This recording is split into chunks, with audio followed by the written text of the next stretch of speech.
مستی میں وہی اول وہی آخر، وہی قرآن وہی فرقان وہی یاسین وہی طٰہٰ۔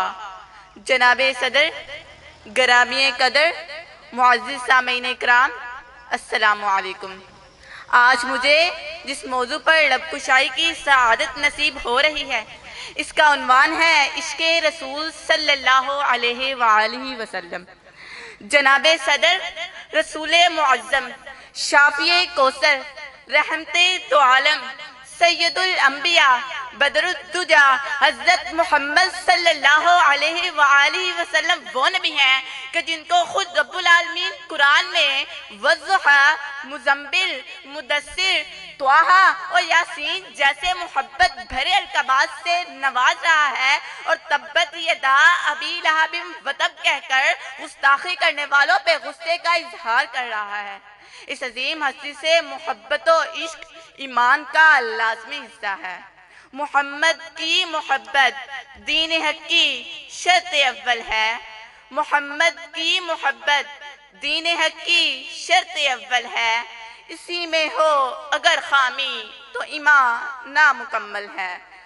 صدر عالی وقار نبی کریم صلی اللہ علیہ وآلہ وسلم نے ارشاد فرمایا، تم میں سے کوئی شخص اس وقت تک مومن نہیں ہو سکتا جب تک کہ میں اسے اس کے ماں، باپ، بہن، بھائیوں، زوج اور تمام لوگوں سے زیادہ محبوب نہ ہو جاؤں۔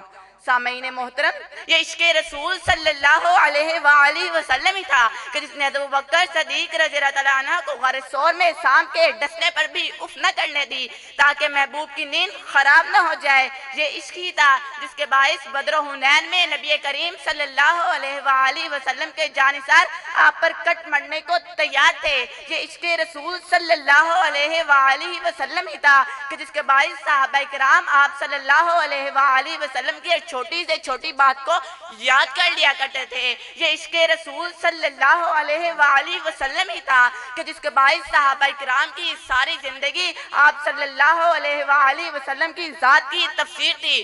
وہ اس شعر کے مکمل با تفسیر تھے کہ نہ جب تک کٹ مروں میں خواجہ یثرب کی حرمت پر، نہ جب تک کٹ مروں میں خواجہ یثرب کی حرمت پر، خدا شاہد ہے کامل میرا ایمان ہو نہیں سکتا۔